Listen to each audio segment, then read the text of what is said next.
Madame, Monsieur, bonjour. Il est 12h30 à Abidjan. Vous suivez l'information de la mi-journée sur RTI2. À présent, les titres. Ce samedi démarre le jeûne musulman. Le croissant lunaire a été observé à Bondoukou. On en parle dans quelques instants. Et puis au Soudan, le pays enregistre des centaines de milliers de déplacés en urgence humanitaire absolue. Nous démarrons ce journal avec 4 minutes de retard. Nous vous présentons toutes nos excuses. La communauté musulmane de Côte d'Ivoire entame le mois sacré du Ramadan ce samedi 1er mars sur toute l'étendue du territoire national. Le croissant lunaire a été observé vendredi à Bondoukou. En Côte d'Ivoire, y aura-t-il une nouvelle révision de la liste électorale avant la présidentielle 2025? C'est en tout cas la revendication des partis d'opposition depuis plusieurs semaines. Mais tout porte à croire que la commission électorale indépendante ne cédera pas à cette demande. L'institution a annoncé que la liste électorale provisoire sera publiée le 17 mars 2025, suivie d'une période de contentieux. Le projet 2 heures pour la vie vient d'offrir 2 ambulances médicalisées au centre de santé urbain de Bodokro et d'Ayaoukran dans la région de Gbeke. Ces véhicules sanitaires pour réduire le temps d'évacuation des patientes vers les hôpitaux de référence disposant de blocs opératoires. Reportage sur Corona.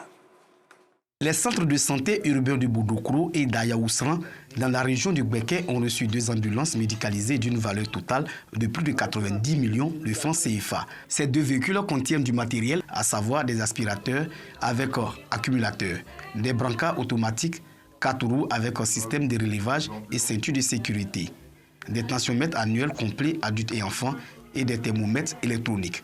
Ces équipements remis par le Fonds des Nations Unies pour la population, UNFPA, dans le cadre du projet 2 heures pour la vie. Le directeur de la santé et de la reproduction du bureau pays de l'UNFPA indique que ces ambulances permettront de réduire le temps d'évacuation des patients vers les hôpitaux de référence disposant de blocs opératoires. Cette mesure vise à limiter les décès maternels et néonataux. Il a établi que lorsque l'urgence est prise en charge en l'espace de moins de 2 heures, le risque de décès est considérablement réduit.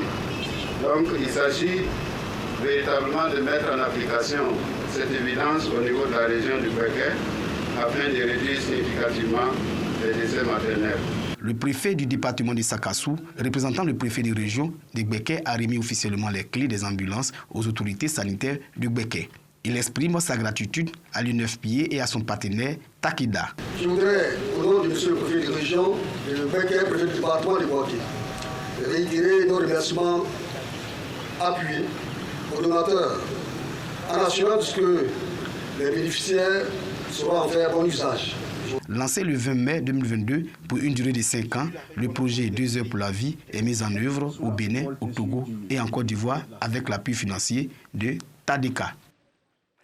Quelques années après sa création, le réseau des dynamiques institutrices de Côte d'Ivoire s'est doté d'une mutuelle. Objectif, soutenir financièrement les institutrices en cas de besoin. Cette cérémonie qui a vu l'élection de Sylvie Marie Yapo comme présidente du conseil d'administration s'est déroulée à Cocody. Bienvenue, quoi.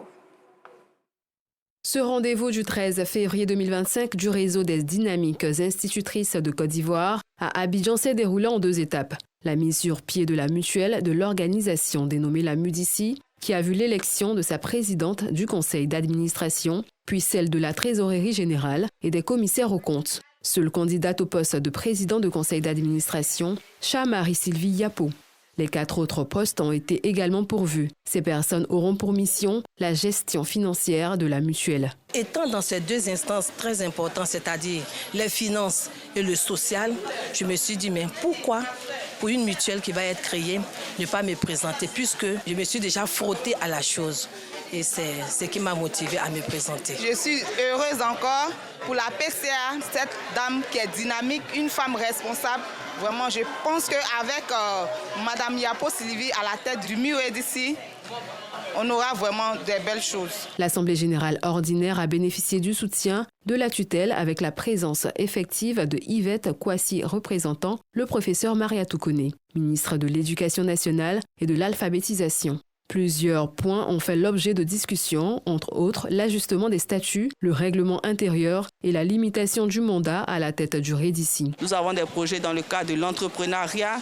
Nous travaillons à ce que les institutrices soient autonomes financièrement et qu'elles puissent faire face à certaines réalités. Nous travaillons également pour le renforcement des capacités de nos membres en termes de formation pédagogique. Le REDICI, né en juillet 2019, revendique à ce jour plus de 23 000 membres à travers tout le pays. Les espèces exotiques envahissantes représentent une menace pour la biodiversité en Côte d'Ivoire. Comment gérer cette problématique? Voilà tout l'enjeu d'un atelier de validation du plan de travail annuel de la plateforme EBET et de lancement du projet BETNet 2. Les détails avec Clément Boko. La conservation de la biodiversité représente un défi majeur pour l'État de Côte d'Ivoire en raison de la prolifération des espèces exotiques envahissantes. L'an dernier, le ministère de l'Environnement, du Développement durable et de la Transition écologique, le ministère de la Jeunesse, le PNUD et l'ambassade d'Allemagne ont mis en place la plateforme IPBES pour adresser cette question. C'est une plateforme qui a été mise en place au niveau global, mais aussi au niveau national en Côte d'Ivoire, pour réfléchir et donner un avis d'experts sur les questions de biodiversité et éclairer le débat public.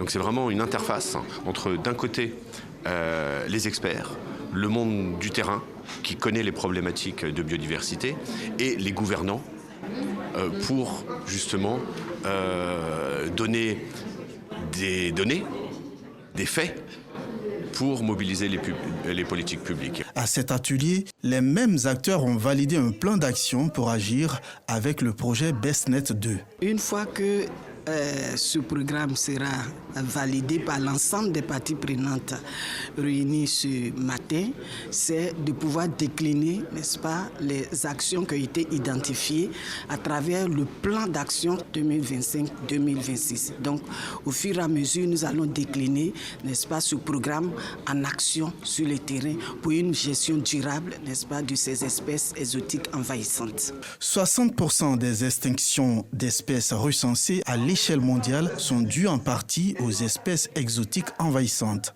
La Côte d'Ivoire, qui abrite une riche diversité biologique composée de milliers d'espèces végétales et animales, se doit de préserver cette biodiversité pour le maintien des écosystèmes. Je le disais à l'instant, cette période qui est le 4e pilier de l'islam est un moment de forte demande de sucre. Le gouvernement a pris des dispositions pour pallier à toute vérité de surenchère de cette denrée, comme c'est le cas à Boaké, nous disent Jevé Kwasi et Soro Corona. Durant 29 ou 30 jours, à compter du 1er mars 2025, la communauté musulmane de la région du Béquet, à l'instar de leur co-régionnaire d'ailleurs, observe le jeûne. Cette période de haute spiritualité se conjugue avec des nouvelles habitudes alimentaires. Au nombre des denrées les plus prisées, le sucre. Le directeur régional du ministère du Commerce et de l'Industrie se veut rassurant sur la disponibilité du sucre. Nous faisons le tour de tous les commerces à la veille du mois de jeûne. Nous avons déjà donné des instructions à nos collaborateurs pour faire ce qu'on appelle le relevé de stock et de prix. Il y a un léger problème d'approvisionnement, mais cela se fait de façon progressive. Le ministère du Commerce a pris toutes les dispositions conformément aux instructions que le docteur Suleiman Diarra a données, faire en sorte que tout soit mis en œuvre pour que les prix soient contenus et que le marché soit régulièrement approvisionné. Le strict respect des prix plafonnés est aussi à l'ordre du jour. Nous avons instruit nos collaborateurs de faire en sorte que les prix plafonnés soient effectivement appliqués, de sorte qu'il y ait la tolérance zéro. Dans tous les cas, le numéro vert qui est à la disposition des consommateurs, le 1343, doit être utilisé par tous les consommateurs pour pouvoir nous alerter en cas de dysfonctionnement, en cas de non-respect des prix plafonnés. Nous sommes à votre disposition pour pouvoir appliquer les instructions gouvernementales. Le prix du kilogramme du sucre blanc est fixé à 815 francs au maximum, quand le roux ne doit pas excéder 765 francs le kilogramme. Pour le sucre en carreau, 1000 francs le kilogramme. Dans l'actualité hors de la Côte d'Ivoire, au Soudan, à Al-Fashi, capitale du Darfour du Nord, encerclés par les paramilitaires des forces de soutien rapide depuis plus de 10 mois. La situation sécuritaire et humanitaire se dégrade toujours davantage.